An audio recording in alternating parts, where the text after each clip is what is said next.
السلام عليكم ورحمة الله وبركاته. الحمد لله نحمده ونستعينه ونستغفره ونعوذ بالله من شرور أنفسنا وسيئات أعمالنا. من يهده الله فلا مضل له ومن يضلل فلا هادي له، وأشهد أن لا إله إلا الله وحده لا شريك له، وأشهد أن محمدًا عبده ورسوله. اللهم صل على محمد وعلى آل محمد كما صليت على إبراهيم وعلى آل إبراهيم إنك حميد مجيد. اللهم بارك على محمد وعلى آل محمد كما باركت على إبراهيم وعلى آل إبراهيم إنك حميد مجيد. أما بعد، فقد قال الله تعالى في القرآن العظيم: أعوذ بالله من الشيطان الرجيم، بسم الله الرحمن الرحيم. يا أيها الناس اتقوا ربكم الذي خلقكم من نفس واحدة وخلق منها زوجها وبث منهما رجالا كثيرا ونساء واتقوا الله الذي تساءلون به والأرحام إن الله كان عليكم رقيبا. يا أيها الذين آمنوا اتقوا الله وقولوا قولا سديدا يصلح لكم أعمالكم ويغفر لكم ذنوبكم ومن يطع الله ورسوله فقد فاز فوزا عظيما. يا أيها الذين آمنوا اتقوا الله حق تقاته ولا تموتن إلا وأنتم مسلمون. أحسب الناس أن يتركوا أن يقولوا آمنا وهم لا يفتنون. கண்ணியத்துக்குரிய எல்லாம் வல்ல அல்லாஹ்வின் நல்லடியார்களே, அல்லாஹ்வுடைய பேரருளால் அல்லாஹ்வுடைய மார்க்கத்தை அறிந்து கொள்வதற்காக அல்லாஹ்வுடைய ஆலயம் மஸ்ஜித் முபாரக்கில் ஜும்மாவை முன்னிட்டு நாம் அமர்ந்திருக்கிறோம். இந்த வாய்ப்பை வழங்கிய எல்லாம் வல்ல அல்லாஹ்வுக்கு அனைத்து புகழும் உண்டாட்டமாக. இஸ்லாம் என்கிற இயற்கை மார்க்கம் பல சோதனைகளை கடந்து பல இழப்புகளை சந்தித்து வார்த்தைகளில் சொல்ல முடியாத தியாகங்களுக்கு மத்தியில் தான் இன்றைக்கு வாரிசு சொத்தாக நம்மை அடைந்திருக்கிறார். நம்முடைய முன்னோர்கள் நமக்கு விட்டு சென்ற சொத்தை, நமக்கு கிடைக்க வேண்டிய உரிமைகளை பெறுவதில் எத்தகைய போராட்டத்தை, எத்தகைய வழிமுறையை, எத்தகைய பலப்பிரயோகத்தை நாம் கையில் எடுப்போமோ, அதுபோல நம்முடைய முன்னோர்கள், நம்முடைய மூதாதையர்கள், அல்லாஹ்வுடைய தூதர் அவர்கள், நபி தோழர்கள், அவர்களுக்கு பிறகு வந்த ஏனைய நல்லவர்கள் போராடி சேர்த்து தந்த அந்த சொத்தை இன்றைக்கு நாம் அடைவதில், அதை அனுபவிப்பதில், அதை நடைமுறைப்படுத்துவதில் அந்த போராட்ட குணம் நம்மில் இருக்கிறதா என்பதை சிந்தித்து பார்க்க வேண்டும். உலகாதாயத்தை அடைவதற்காக எத்தகைய தியாகத்தையும் செய்வதற்கு நாம் தயாராக இருக்கிறோம். காரணம், என்னுடைய பாட்டன் முப்பாட்டன் சொத்து, என் தகப்பன் சம்பாதித்த சொத்து, என்னுடைய மனைவி தேடிய சொத்து, என் கணவன் தேடிய சொத்து, என் பிள்ளை சேகரித்த சொத்து என்று அதில் முழு முயற்சியை எடுத்து அதை அடைவதற்கு துடிக்கிறோம். இஸ்லாமும் அப்படித்தான். சர்வசாதாரணமாக இஸ்லாமிய மார்க்கம் நம் கைக்கு கிடைக்கவில்லை. மிகப்பெரிய தியாகங்களுக்கு இடையில் தான் அது நம்மை சேர்ந்திருக்கிறது. அந்த தியாகத்தில் எழு முனையளவு கூட செய்வதற்கு நாம் தயாராக இல்லை என்று சொன்னால் நாம் எப்படி முஸ்லீமாக இருக்க முடியும்? நாம் எப்படி சொர்க்கத்தை அடைய முடியும்? நோவாமல் நொங்கு திங்க முடியுமா? சொர்க்கத்தை எளிதில் அடைந்து விட முடியுமா? சோதனைகள், இன்னல்கள், இடர்பாடுகள், ஏச்சுக்கள், பேச்சுக்கள், துன்பங்கள் அத்தனையும் எதிர்கொண்டுதான் சொர்க்கம் என்கிற நிரந்தர வாழ்க்கையை நாம் பெற முடியும். அப்படித்தான் நமக்கு வழிகாட்டி சென்றிருக்கிறார்கள். அல்லாஹ்வுடைய தூதரை ரசூலுல்லாவாக நம்பியது உண்மையானால் அந்த வழிமுறையை ஏற்று வருகின்றவன் தான் முஸ்லீமாக இருக்க முடியும், அவனுக்குத்தான் சொர்க்கம் கிடைக்கும். அதைத்தான் அல்லாஹ் திருக்குர்ஆனில் குறிப்பிடுகிறான். ஹஸிபன் நாஸ், மக்கள் கருதுகின்றார்களா, மக்கள் நினைத்துக் கொண்டிருக்கிறார்களா, முஸ்லிம்கள் நினைத்துக் கொண்டிருக்கிறார்கள் என்று அல்லாஹ் கேட்கவில்லை. ஹஸிபன் நாஸ், அன்னாஸ் என்று அல்லாஹ் சொல்கிறான். மனிதர்கள் நினைக்கின்றார்களா, மனிதர்கள் என்றால் முஸ்லிம் அல்லாதவர் அனைவரும் தான் அதில் அடக்கம். ஆக ஒட்டுமொத்த மனித சமூகம் ஐயுத்தரப்பு ஐயக்கூலு ஆமன்னா வஹும் லா யுஃப்தனூன், அவர்கள் நாங்கள் ஆமன்னா பில்லாஹி வ மலாயிகத்திஹி வ குதுபிஹி வ ருசுலிஹி, நாங்கள் ஈமான் கொண்டு விட்டோம் என்று சொன்னால் அவர்கள் சோதிக்கப்படாமல் விட்டுவிடப்படுவார்கள் என்று கருதுகின்றார்களா என்று அல்லாஹ் கேட்கிறார். ஈமான் என்று வந்துவிட்டால், லா இலாஹ இல்லல்லாஹ் முஹம்மதுர் ரசூலுல்லாஹ் என்று சொல்லிவிட்டால் அதை தொடர்ந்து சோதனைகள் தான் நம்மை தொடரும். சோதனை இல்லாமல் கடந்து போக முடியாது என்பதை அல்லாஹ் இந்த வசனத்தில் 29ஆம் அத்தியாயம் 2ஆம் வசனத்தில் அல்லாஹ் சொல்கிறார். இன்னொரு வசனத்தில் 2ஆம் அத்தியாயம் 214வது வசனத்தில் அல்லாஹ் குறிப்பிடுகிறான். அம் ஹஸிப்தும் அன் தத்குலுல் ஜன்னா, அல்லாஹ் தன்னுடைய தூதன் வழியாக நபித்தோழர்களை பார்த்து அல்லாஹ் கேட்கிறான். அம் ஹஸிப்தும், நீங்கள் எண்ணுகின்றீர்களா, அன் தத்குலுல் ஜன்னா, சொர்க்கம் போகலாம் என்று நினைக்கின்றீர்களா? வலம்மா யஅதிக்கும் மஸலுல்லதீன ஹலௌ மின் கப்லிக்கும் மஸ்ஸத்துஹுமுல் பஸா வல் ضرா வஸுல்ஸிலு ஹத்தா யகூலர் ரசூல் வல்லதீன ஆமனு மாஹு மத்தா நஸ்ருல்லாஹ் அலா இன்ன நஸ்ரல்லாஹி கரீப் என்று அல்லாஹ் கேட்கிறான். உங்களுக்கு முன் வாழ்ந்தவர்கள், மஸலுல்லதீன ஹலௌ மின் கப்லிக்கும், உங்களுக்கு முன்னால் போனவர்கள், சஹாபாக்களை பார்த்து நபி அவர்கள் பேசுகிறார்கள். அல்லாஹ்வுடைய குர்ஆனுடைய வசனத்தை சொல்லி பேசுகிறார்கள். உங்களுக்கு முன் மறைந்து போனவர்கள், மஸ்ஸத்துஹுமுல் பஸா வல் ضرா வஸுல்ஸிலு, அவர்களுக்கு நெருக்கடி, அவர்களுக்கு கஷ்டங்கள், அவர்கள் எதிரிகளால் ஆட்டிவிக்கப்பட்டார்கள்.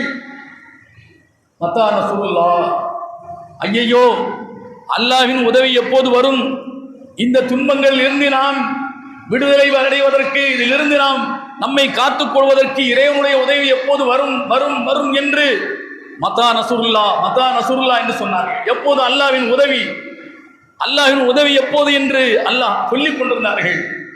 நபியே, அந்த மக்களுக்கு சொல்லுங்கள், அலா இன்ன நஸ்ருல்லாஹி கரீப், அறிந்து கொள்ளுங்கள், அல்லாஹ்வுடைய உதவி சமீபத்திருக்கிறது, கிட்டத்தான் இருக்கிறது, தூரத்தில் இல்லை.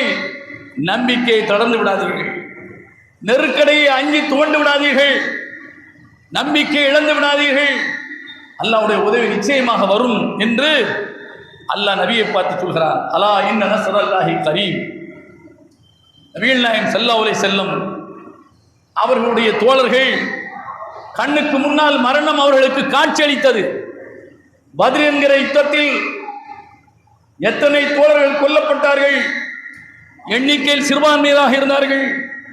எதிரிகள் 1000க்கும் மேற்பட்டோர் இந்த கூட்டத்தை நிச்சயமாக எதிர்த்து நிற்க முடியாது என்று கருதினார்கள். நாம் நிச்சயமாக வெட்டி வீழ்த்தப்பட்டு விடுவோம், சுத்தமாக துடை தெரியப்பட்டு விடுவோம், ஒரு முஸ்லிம் கூட பூமியில் இருக்க முடியாத நிலை ஏற்பட்டுவிடும் என்று நபி அவர்களும் தோழர்களும் எண்ணினார்கள். அல்லாஹ்வுடைய தூதர் சஜிதாவில் வீழ்ந்து அல்லாஹ்விடத்தில் மன்றாடினார்கள். அல்லாஹ் சுப்ஹானஹு வ தஆலா அந்த நம்பிக்கை வீண் போகாமல் அவர்களுக்கு மலக்குகளை அனுப்பி அல்லாஹ் உதவி செய்தான். உதவி கிட்டத்தான் இருந்தது, சமீபத்தில் தான் உதவி அவர்களுக்கு இருந்தது. இவர்கள் போராடினார்கள், எதிரிகளை வெட்டி வீழ்த்தினார்கள். இவர்களோடு நின்று மலக்குகளும் போராடினார்கள், மலக்குகளும் வெட்டி வீழ்த்தினார்கள். எதிரிகள் தோற்று போனார்கள். மிகப்பெரிய சாம்ராஜ்யத்தில், மிகப்பெரிய வரலாற்றில் இடம்பெறக்கூடிய ஒரு வெற்றியாக பத்ர் வெற்றி அல்லாஹ்வுடைய தூதருக்கு கிடைத்தது. ஆக நம்பிக்கையை துவளாமல் அவர்கள் கண்ணுக்கு முன்னால் உயிர் பறிக்கப்பட போகிறது, வாழ்வா சாவா, இஸ்லாத்தை நிலைநிறுத்துவதற்காக வேண்டி நம்மை இழக்க நேரிட்டாலும் இழந்தே தீர வேண்டும், உயிரை தியாகம் செய்தே ஆக வேண்டும் என்கிற நிலை வந்த போதும் கூட அவர்கள் நம்பிக்கை விடவில்லை. ஏன்? சோதிக்கப்படாமல் சொர்க்கம் போக முடியாது. இந்த உலகத்தில் வேண்டுமென்றால் 50 வயதில் இறப்பதை வேண்டுமென்றால் தள்ளி போடலாம், 60 தள்ளி போடலாம், 70 தள்ளி போடலாம். என்றைக்காவது ஒரு நாளைக்கு சாவு நிச்சயம். இது நிரந்தரமற்ற உலகம். நிரந்தரமான உலகத்திற்குத்தான் நம்முடைய இலக்கு. அதை நோக்கி நாம் பயணிக்க வேண்டும் என்றால், அது கிடைக்க வேண்டும் என்று சொன்னால், இந்த உலகத்தில் ஏற்படக்கூடிய அற்ப ஆதாயங்களுக்காக நிரந்தர உலகத்தை நாம் இழந்துவிடக் கூடாது என்பதில் விடாப்பிடியாக அந்த தோழர்கள் இருந்த காரணத்தினால் எதிர்த்து நின்றார்கள். அல்லாஹ்வுடைய நம்பிக்கை வீண் போகாமல் உதவி செய்தான் என்பதை வரலாற்றிலே நாம் பார்க்கிறோம்.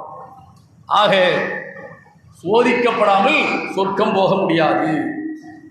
இந்த சோதனைகளில் இஸ்லாம் குர்ஆனும் சுன்னாவும் தான் என்று தெரிந்ததற்கு பிறகு அதை நடைமுறைப்படுத்துவதில் நாம் எத்தனை சோதனையை சந்தித்திருக்கிறோம், எத்தனை ஏச்சு பயிற்சிகளை நாம் எதிர்த்திருக்கிறோம், எத்தனையை நாம் சகித்திருக்கிறோம்.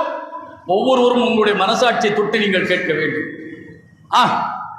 இதை செய்வதால் அவன் நம்மை கோபித்துக் கொள்வான், அதை விடுவதால் என்னுடைய உறவுகள் எல்லாம் என்னை விட்டு விடுவார்கள். அல்லாஹ் என்கிற மகத்தான சக்தி, அல்லாஹ்வுடைய அருள், அல்லாஹ்வுடைய தண்டனை நமக்கு பின்னால் இருக்கிறது, மேலே இருக்கிறது என்கிற அச்சம் இல்லாதனுடைய விளைவு உலகத்தில் இருக்கிற அற்பமான சுகங்களை, உறவுகளை பார்த்து அல்லாஹ்வுடைய மார்க்கத்தை புறங்காலால் ஏற்றி உதைக்கிற மனநிலை இன்றைக்கு நம்முடைய சமூகத்தில் இருக்கிறது. குர்ஆனும் சுன்னாவும் தான் இஸ்லாம் மார்க்கம் என்று தெரிந்ததற்கு பிறகு எந்த ஒரு சர்வசாதாரணமான ஒன்றை கூட இது மார்க்கத்தில் அனுமதிக்கப்படாது என்று தெரிந்தும் கூட துணிந்து செய்யக்கூடிய மனநிலை இன்றைக்கு வந்திருக்கிறது என்று சொன்னால், இதற்கு என்ன அடிப்படை காரணம்? மேலோட்டுக்காரன் நம்மளை தப்பா நினைச்சிருவான், குடும்பத்துக்காரன் தப்பா நினைச்சிருவான், என்னுடைய நட்பு வட்டம் என்னை காரி துப்புவார்கள் என்கிற ஒரு எண்ணத்தை தவிர அல்லாஹ் நம்மை நிறுத்தி விசாரிப்பான், அல்லாஹ் நம்மை தண்டிப்பான். நான் முஹம்மது ரசூலுல்லாஹ் என்று சொன்னது உண்மையானால் அல்லாஹ் என்னை நரக நெருப்பில் வீழ்த்துவான் என்கிற அந்த பயம் நமக்கு அற்று போய்விட்டது.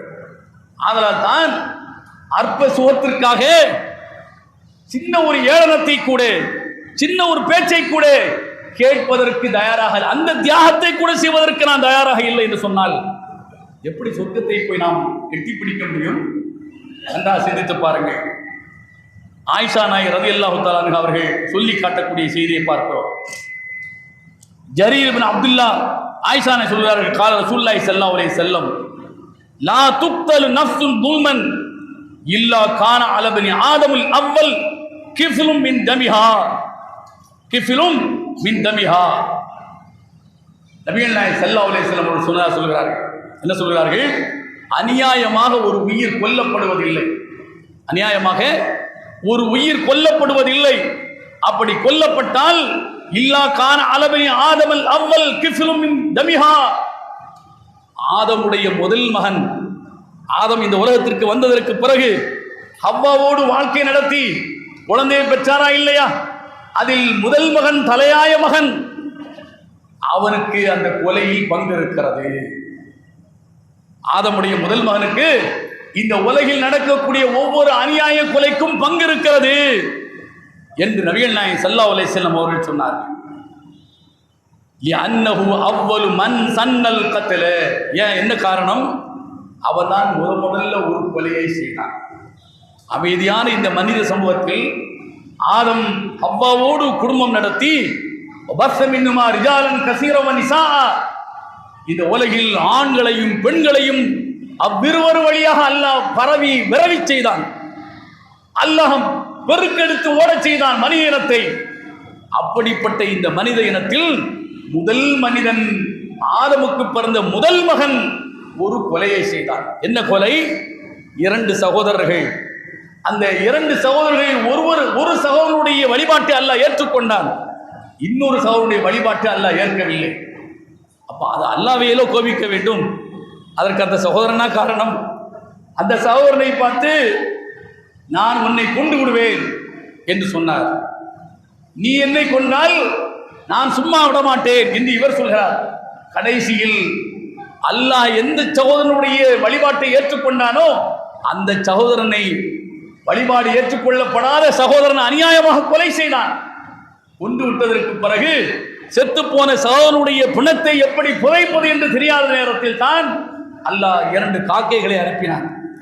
2 காக்கைகள் ஒன்றுக்கொன்று சண்டையிட்டு ஒன்றை அடித்து அதை கொத்தி குதறி அதை சாகடித்தது. பிறகு அந்த செத்துப்போன காக்கையை எப்படி புதைப்பது என்று காக்கை தன் காலால் அலகால் மண்ணை தோண்டி செத்து கிடந்த காக்கையை பூமியிலே புதைத்து காலால் மண்ணை தள்ளி மூடியது. இதை பார்த்த இந்த கொலைகார சகோதரன் செத்து கிடந்த தன்னுடைய சகோதரனை குழியை தோண்டி புதைத்தான் என்று அல்லாஹ் குர்ஆனில் சொல்கிறார். ஆக முதல் கொலையை செய்தவன் ஆதமுடைய மகன். உலகத்தில் நடக்கக்கூடிய மனித இனத்தில் நடக்கக்கூடிய அத்தனை அநியாய கொலைக்கும் கொலையாளிக்கு என்ன தண்டனை மறுமையில் கிடைக்குமோ துளி அளவு கூட எந்த குறையும் இல்லாமல் இதற்கு முன்மாதிரியாக இருந்த ஆதமுடைய மகனுக்கு பங்குண்டு, அந்த குற்றத்தில் பங்குண்டு என்று நபிகள் நாயகம் ஸல்லல்லாஹு அலைஹி வஸல்லம் அவர்கள் சொல்கிறார்கள். எதை காட்டுகிறது என்று சொன்னால், இந்த சமூகத்தில் இஸ்லாம் என்று ஒன்று இருக்கிறது, குர்ஆன் இருக்கிறது, ஹதீஸ் இருக்கிறது. சமூகம் சார்ந்த விவகாரங்களில் நாம் மேற்கொள்ளக்கூடிய ஒரு செயல் அதற்கு முன்மாதிரி இருக்கிறதா இல்லையா என்று பார்க்காமல் எடுத்தேன் கவிழ்த்தேன் என்று வட்டாரத்தில், குடும்பத்தில், அண்ணன் தம்பி இடத்தில், நண்பர்களிடத்தில் இது மாதிரியானவைகள் இருக்கிறது என்று நான் ஒன்றை செய்வேன் என்று சொன்னால், அல்லது அந்த மார்க்கத்தில் இல்லாத ஒன்றுக்கு நான் ஒரு முன்மாதிரியாக இருப்பேன் என்று சொன்னால், அந்த குற்ற செயலை நான் தான் முதலாக ஆரம்பிக்கிறேன். அந்த குற்ற செயலை நான் தான் முதலாக ஆரம்பிக்கிறேன். அப்படி ஆரம்பித்தால் இன்றைக்கு காசு இருக்கிறது, பணத்திமிரால் நான் இன்றைக்கு ஒரு செயலை ஆஹா ஓ என்று டாம்பிகமாக செய்கிறேன் என்று சொன்னால், பணமில்லாத பரம ஏழை என்ன செய்வான்? அது மாதிரியான ஒரு காரியத்தை இந்த சமுதாயத்தில் செய்வதற்கு அவன் பிறரிடத்தில் கையேந்த வேண்டுமா? அதற்கு நான் காரணமாக இருக்க வேண்டுமா? அந்த அநியாயத்திற்கு நான் முன்மாதிரியாக இருக்க வேண்டுமா? நிச்சயமாக அது ஒரு அநியாயமாக இருந்தால், அது ஒரு தவறாக இருந்தால், அந்த தவறை செய்யக்கூடிய ஒவ்வொருவனுக்கும் கிடைக்கிற தண்டனையில் இதை முன்மாதிரியாக்கினானே அவனுக்கும் பங்குண்டு. இதை முன்மாதிரியாக்கிய ஒவ்வொருவருக்கும் பங்குண்டு என்பதைத்தான் இந்த செய்தி சொல்லி காட்டுகிறது. அல்லாஹ் திருக்குர்ஆனில் குறிப்பிடுகிறான், மை யஷ்ஃபா ஷஃபாஅத்தன் ஹஸனத்தன் யகுல்லஹு நஸீபும் மின்ஹா. ஒரு நல் செயலுக்கு ஒருவன் பரிந்துரை செய்வான் என்று சொன்னால், ஒரு நல்ல செயலுக்கு ஒருவன் பரிந்துரை செய்வான் என்று சொன்னால் அதற்கான பங்கு அவனுக்கு உண்டு. நான் ஒரு நல்ல செயல், மார்க்கத்தில் வரவேற்கப்படக்கூடிய ஒன்று, இதை செய்யுங்கள் என்று சொல்கிறேன், நானும் செய்கிறேன், நீங்களும் செய்கிறீர்கள், அதை பார்த்து இன்னொருவர் செய்கிறார், இப்படியே ஒவ்வொரு மனிதனும் செய்கிறான் என்று சொன்னால் செய்யக்கூடிய ஒவ்வொருவனுக்கும் என்ன கூலி கிடைக்குமோ அவனுக்கு எந்த குறையும் இல்லாமல் முன்மாதிரியாகிய எனக்கும் அந்த கூலி கிடைக்கும். நான் செய்யாவிட்டால் ஏன் அந்த செயலுக்கு நான் முன்மாதிரியாக இருந்திருக்கிறேன், அந்த நல்ல செயலுக்கு நான் முன்மாதிரியாக இருந்திருக்கிறேன் என்று அல்லாஹ் திருக்குர்ஆனில் சொல்லி காட்டுகிறான். அடுத்து சொல்கிறான், ஓமை யஷ்ஃபா ஷஃபாஅத்தன் சய்யத்தன், ஒரு கெட்ட செயலுக்கு நான் முன்மாதிரியாக இருப்பேன் என்று சொன்னால் யகுல்லஹு கிஃப்லும் மின்ஹா, அந்த கெட்ட செயல் செய்யக்கூடியவனுக்கு என்ன தண்டனை கிடைக்குமோ அந்த தண்டனை அவனுக்கு கிடைப்பதை போல முன்மாதிரியாக இருந்த எனக்கும் அந்த தண்டனை கிடைக்கும் என்று அல்லாஹ் சொல்கிறார். வகான அல்லாஹு அலா குல்லி ஷைஇன் முகீதா, அல்லாஹ் அனைத்தின் மீதும் நிச்சயமாக அதை கண்காணிக்கக்கூடியவன் என்று அல்லாஹ் 4ஆம் அத்தியாயம் 85ஆம் வசனத்தை சொல்கிறார். ஆக ஒரு செயலை செய்கிற போது சமூகம் சார்ந்த இந்த வாழ்க்கையில், இஸ்லாம் சார்ந்த குடும்ப வாழ்க்கையில் நாம் ஒரு காரியத்தை செய்கிறோம் என்று சொன்னால், என் வீட்டுக்குள் செய்யக்கூடியதாக இருந்தால் அது உங்களுக்கும் உங்கள் வீட்டாருக்குமான விவகாரங்கள் ஆகிவிடும். மார்க்கம் சார்ந்து என்று வருகிற போது மார்க்கம் என்ன வழிகாட்டுகிறது என்று பார்த்து செய்ய வேண்டும். இல்லை என்னிடத்தில் பணம் இருக்கிறது, திமிரு என்கிற அந்த காரணத்தினால் நான் டாம்பிகமாக ஒன்றை செய்வேன் என்று சொன்னால், எனக்கு நட்பு வட்டம் மிக பெரிய அளவுக்கு இருக்கிறது, குடும்ப சூழல் பெரிதாக இருக்கிறது என்று சொல்லி ஒரு அக்கிரமத்தை அரங்கேற்றுவேன் என்று சொன்னால், அந்த அக்கிரமத்தை பார்த்து பார்த்து பார்த்து பார்த்து செய்யக்கூடிய அத்தனை அக்கிரமத்தில் பங்கு உனக்கும் உண்டு என்பதைத்தான் இந்த செய்தியை நபிகள் நாயகம் ஸல்லல்லாஹு அலைஹி வஸல்லம் அவர்கள் சொல்லி காட்டுகிறார்கள். அல்லாஹ் திருக்குர்ஆனில் சொல்லி காட்டுகிறார். நபிகள் நாயகம் ஸல்லல்லாஹு அலைஹி வஸல்லம் அவர்கள் ஒரு ஜும்மா உரையை நிகழ்த்திக் கொண்டிருக்கிறார்கள். முதல் குடும்பத்தை சார்ந்த அந்த குலத்தை சார்ந்தவர்கள் பஞ்ச பராரியாக பார்க்க ரொம்ப மோசமான நிலையில் அலங்கோலமாக அவர்கள் பள்ளிக்கு வருகிறார்கள். ஒரே நிகழ்த்தி கொண்டிருந்த அல்லாஹ்வுடைய தூதருக்கு முகம் அப்படியே மாறிவிட்டது, சிவந்து விட்டது. இந்த அளவுக்கு இந்த சமுதாயத்தில் அலங்கோலமாக சிலர் இருக்கிறார் என்று சொன்னால் அந்த அலங்கோலத்தை போக்குவதற்கானவர்கள் இந்த சமுதாயத்தில் யாருமே இல்லையா என்கிற கோபம் அவர்களுடைய முகத்தில் வெளிப்பட்டது. நபிகள் நாயகம் ஸல்லல்லாஹு அலைஹி வஸல்லம் ஆக்ரோஷமாக ஆவேசமாக ஒரு உரை நிகழ்த்தினார்கள். பாருங்கள், இவர்கள் உடுத்த உடையை மாற்றுவதற்கு துணி இல்லாமல் இருக்கிறார்கள். இவர்கள் சாப்பிட்டு பல நாட்களாகிவிட்டது. எனவே இவர்களுக்காக வேண்டி தர்மம் செய்யுங்கள் என்று உரை நிகழ்த்தினார்கள். இருந்த தோழர்கள் அவரவர்களுடைய இல்லங்களில் இருந்ததை மொத்தமாக அள்ளிக்கொண்டு குவித்தார்கள். மிகப்பெரிய குவியலாக அந்த பைத்துல் மால் நிரம்பியது. அவர்களுக்கு அதிலிருந்து கொடுத்து உதவி செய்தார்கள் என்பதை முஸ்லிம் என்கிற செய்தியிலே பார்க்கிறோம். அந்த செய்தியில் நபிகள் நாயகம் ஸல்லல்லாஹு அலைஹி வஸல்லம் இறுதியாக சொல்கிறார்கள், மன் சன்ன ஃபில் இஸ்லாம் சுன்னத்தன் ஹஸனத்தன், இஸ்லாமிய மார்க்கத்தில் ஒரு நல் முன் உதாரணத்தை எவன் உண்டாக்குகிறானோ ஃபலஹு அஜ்ருஹா அஜ்ரு மன் அமில பிஹா லா யன்குசு மின் கைரி மன் அமில பிஹா பாதஹு மின் கைரி அன் யுன்குஸ மின் உஜூரிஹிம் ஷை. யார் ஒரு நல்ல செயலை முன்மாதிரியாக காட்டுகிறாரோ அந்த செயலை ஒருவன் செய்கிறான் என்று சொன்னால் செய்கிறவனுக்கும் கூலி உண்டு. அதை பார்த்து பார்த்து பார்த்து முன்மாதிரியாக கொண்டு எவனெல்லாம் செய்கிறானோ அவனுக்கும் கூலி உண்டு. முன்மாதிரியாக காட்டியவனுக்கு எந்த குறையும் இல்லாமல் அதை தொடர்ந்து செய்தவனுக்கு கிடைக்கிற கூலி முன்மாதிரியாக செய்தவனுக்கு உண்டு என்று நபிகள் நாயகம் ஸல்லல்லாஹு அலைஹி வஸல்லம் சொல்லி காட்டுகிறார்கள். வமன் சன்ன ஃபில் இஸ்லாமி சுன்னத்தன் ஸய்யத்தன் கான அலைஹி விஸ்ருஹா விஸ்ரு மன் அமில பிஹா மின் பாதிஹி கைர அன் யன்குஸ மின் அவ்ஸாரிஹிம் ஷை. ஒரு கெட்ட செயலை ஒருவன் செய்வான் என்று சொன்னால், அந்த கெட்ட செயலுக்கு முன்மாதிரியாக அவன் இருப்பான் என்று சொன்னால் அவனுக்கு கிடைக்கிற தண்டனை அவனுக்கு கிடைக்கும். அந்த முன்மாதிரியை பார்த்து எவனெல்லாம் கெட்ட செயல் சமூகத்தில் செய்கிறானோ அவனுக்கு கிடைக்கிற தண்டனையில் அவனுக்கும் பங்கு உண்டு என்று நபிகள் நாயகம் ஸல்லல்லாஹு அலைஹி வஸல்லம் சொல்லி காட்டுகிறார்கள். பாருங்கள், சமூகத்தில் ஒரு செயலுக்கு முன்மாதிரி என்பது வரவேற்கப்படக்கூடியது. எந்த செயலுக்கு? மார்க்கம் அனுமதித்த செயலுக்கு முன்மாதிரியாக இருப்பதற்கு நன்மை இருக்கிறது. மார்க்கம் அனுமதிக்காத ஒரு செயலுக்கு நான் முன்மாதிரியாக இருந்தேன் என்று சொன்னால் நான் செய்து விட்டேன் எனக்கு தண்டனை என்று கடந்து விட்டு போக முடியாது. அதை எவனெல்லாம் பார்த்து பார்த்து பார்த்து செய்கிறானோ அவனுக்கு கிடைக்கிற தண்டனை அவனுக்கு எந்த குறையும் இல்லாமல் எனக்கும் அதில் பங்குண்டு என்று நபிகள் நாயகம் ஸல்லல்லாஹு அலைஹி வஸல்லம் சொல்கிறார்கள். சமுதாயத்தில் இல்லாத ஒன்றை நாம் உருவாக்குகிறோம். என்ன உருவாக்குகிறோம்? திருமணத்தின் பெயரால் எத்தனை நடக்கிறது, நிச்சயதார்த்தம் என்கிற பெயரால் எத்தனை அகம்பாவங்கள் நடக்கிறது இந்த சமுதாயத்தில். பணத்திமரால் நட்பு வட்டத்தால் அலங்கோலங்கள் அரங்கேற்றப்படுகின்றன. மார்க்கம் எதை சொல்லி தந்திருக்கிறது? நிச்சயம் என்பது மார்க்கத்தில் இருக்கிறது. 4 பேரை அழைத்து எனக்கும் இவளுக்கும் திருமணம் அல்ல பெண் பேசி இருக்கிறோம் என்று அறிவிப்பு செய்வதை மார்க்கம் அது ஒரு உடன்படிக்கையாக சொல்கிறது. ஒரு சொத்தை முடிக்கிறேன் என்பதற்காக வேண்டி நான் ஊரை கூட்டி தோரணம் போடுவேனா? ஒரு சொத்தை நான் முடிக்கிறேன் பத்திரம் போடுகிறேன் என்பதற்காக வேண்டி ஊரை கூட்டி நான் தோரணம் போடுவேனா? இல்லை. ஆனால் திருமணம் என்று வருகிற போது நபி அவர்கள் அதை பகிரங்கப்படுத்த சொன்னார்கள். திருமணத்தை நீங்கள் கொட்டு கொட்டி மேளம் தட்டி மக்களுக்கு பறைசாற்றுங்கள், முரசு கொட்டி பறைசாற்றுங்கள் என்று சொன்னார்கள். ஆனால் அதே நிச்சயத்தை நபி அவர்கள் அப்படி சொல்லவில்லை.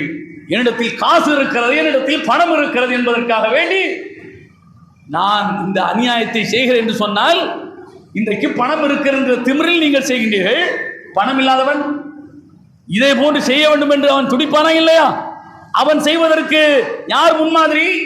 பலரிடத்தில் கையெழுவதற்கு யார் முன்மாதிரி?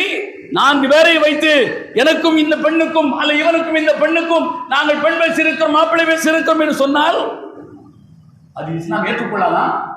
இஸ்லாம் ஏற்றுக்கொள்ளும். ஆனால் நாம் அப்படி செய்வதற்கு முன்மாதிரியாக இல்லை. ஏன்? என்னுடைய நட்பு வட்டம் அவன் முன்னர் 6 மாதங்களுக்கு முன்னர் அவனுடைய மகளுக்கு அவனுடைய மகனுக்கு ஊரை கூட்டி தோரணம் போட்டான். அவன் 70,000 ரூபாய்க்கு பாயசம் காட்சி விளம்பினான். 1 லட்சம் ரூபாயை செலவழித்தான். நான் மட்டும் என்ன கேனேனா? என்னிடத்தில் பணம் இல்லையா? நான் 2 லட்சம் ரூபாயை நான் செலவழிப்பேன். எவ்வளவு திமிர் என்று பாருங்கள். இப்படித்தான் ஒரு காலத்தில் திருமணத்தின் பெயரால் வரதட்சணை போட்டி போட்டுக் கொண்டு இந்த சமுதாயத்தில் தலைவிரித்தாடியது. அந்த அநியாயம் அக்கிரமம் இந்த சமுதாயத்தினுடைய சாபக்கேடு அது கொஞ்சம் கொஞ்சமாக குறைந்து வருகிற இந்த நேரத்தில் மார்க்கம் என்று புரிந்து கொண்டு குர்ஆனில் சுன்னா என்று சொல்லிக்கொண்டு நானும் ஒரு தௌஹீத்வாதி என்று சொல்லிக்கொண்டு இந்த அநியாயத்தை அரங்கேற்றுவது எந்த வகையில் நியாயம் என்று சிந்தித்து பாருங்கள். இந்த அக்கிரமத்திற்கு முன்மாதிரியாக நாம் இருக்க வேண்டுமா? அதற்கு துணை போக வேண்டுமா? சிந்தித்து பாருங்கள். அல்லாஹ்விடத்தில் நீங்கள் பதில் சொல்லியே ஆக வேண்டும். மார்க்கம் மிக எளிதானது, எல்லோரும் நடைமுறைப்படுத்துவதற்கு சாத்தியமானது, வசதியானவன் செய்வதற்கும் வசதியற்றவன் விடுவதற்குமானதல்ல இஸ்லாமிய மார்க்கம். நன்றாக யோசித்து பாருங்கள்.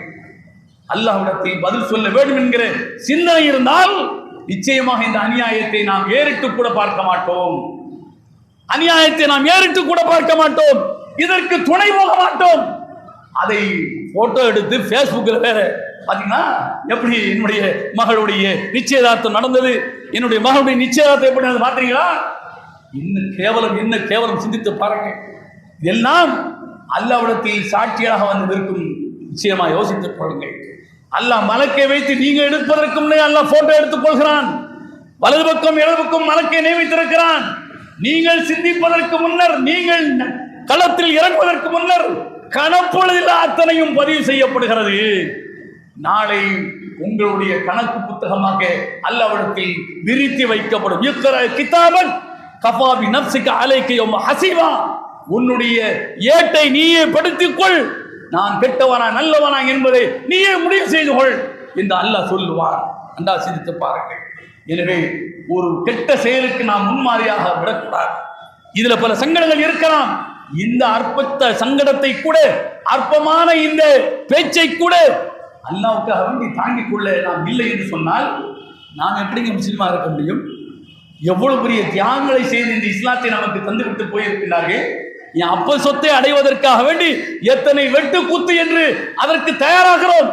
எத்தனை இழப்புகள் ஏற்பட்டாலும் நான் விடவே மாட்டேன் என்பது எப்படி நாம் சங்கல்பம் எடுத்து களமிறங்குகிறோம். இது அல்லாஹ் நமக்கு தந்த சொத்து அல்லவா? இந்த சொத்தை நாம் அடைவதற்கு நாமும் சில இழப்புகளை இழந்துதான் ஆக வேண்டும், சில தியாகங்களை செய்தான் ஆக வேண்டும்.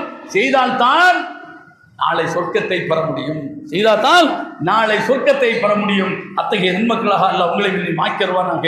வாசரதான அல்ஹம்துலில்லாஹி ரப்பில் ஆலமீன். அல்ஹம்துலில்லாஹ் வஸ்ஸலாத்து வஸ்ஸலாமு அலா ரசூலில்லாஹ் அம்மா பஅத். இத்தகுல்லாஹ ஹக்க துகாத்திஹி வலா தமூத்துன்ன இல்லா வ அன்தும் முஸ்லிமூன். கண்ணியத்துக்குரிய எல்லாம் அல்ல அல்லாஹ்வின் நல்லடியார்களே, புகாரியில் 24வது ஹதீஸ், புகாரியில் 6117வது ஹதீஸ். அப்துல்லா பின் உமர் ரலியல்லாஹு அவர்கள் அறிவிக்கிறார்கள், மர்ர ரசூலுல்லாஹி ஸல்லல்லாஹு அலைஹி வஸல்லம் அலா ரஜுலின் மினல் அன்சார் வஹுவ யஇது அகாஹு ஃபில் ஹயா.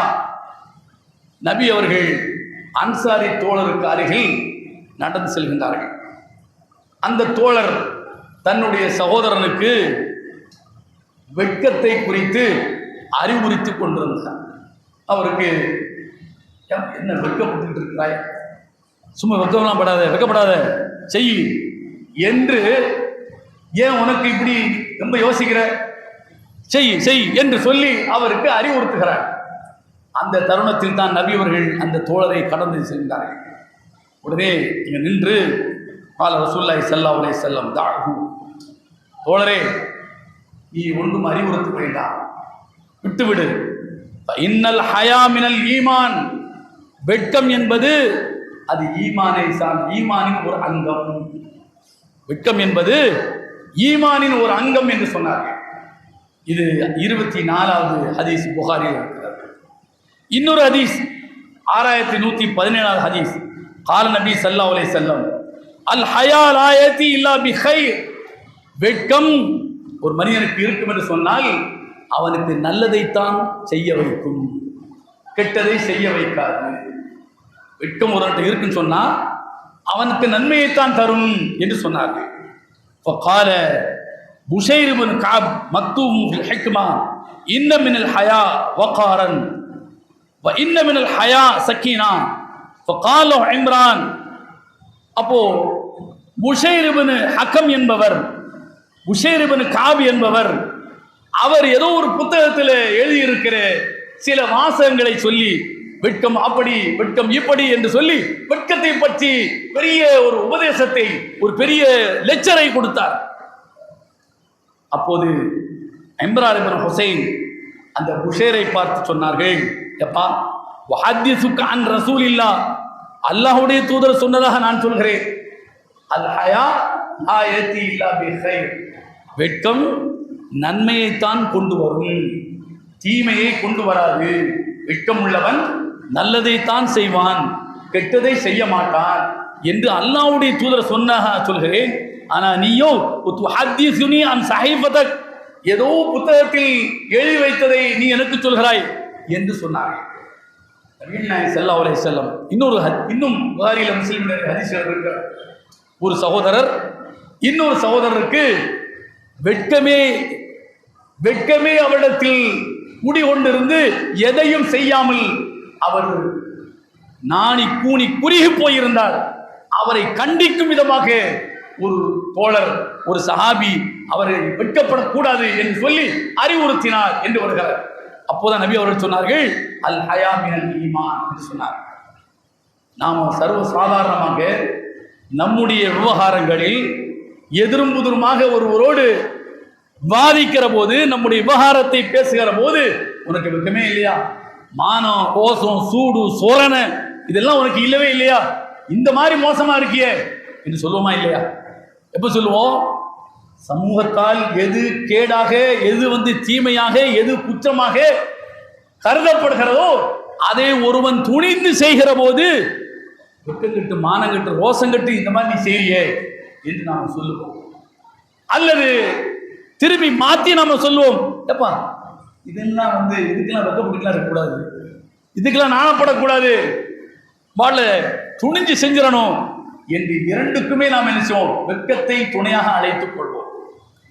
ஆனால் நபிகள் நாயகம் ஸல்லல்லாஹு அலைஹி வஸல்லம் சொல்கிறார்கள், தவறை செய்வதற்கு வெட்கத்தை ஒரு பொருட்டாக கருதாமல் துணிந்து தவறை செய்வது அவரிடத்தில் ஈமான் இல்லை என்று. வெட்கத்தால் தவறை செய்யாமல் ஒருவன் இருக்கிறான் என்று சொன்னால் அவரிடத்தில் ஈமான் இருக்கிறது என்று பொருள். ஏன்? வெட்கம் நன்மைத்தான் செய்ய வைக்கும், வெட்கம் தீமையிலிருந்து அவனை அப்புறப்படுத்தும், தள்ளி வைக்கும் என்று நபிகள் நாயகம் ஸல்லல்லாஹு அலைஹி வஸல்லம் சொல்கிறார்கள். இந்த வெட்கம், நாணம், சூடு, சொரணை அற்றவர்களாக நாம் இருக்கிறோமா என்பதை உங்களுடைய மனசாட்சியை தொட்டு நீங்கள் கேட்க வேண்டும். வாஹிரு தஅவானா அல்ஹம்துலில்லாஹி ரப்பில் ஆலமீன்.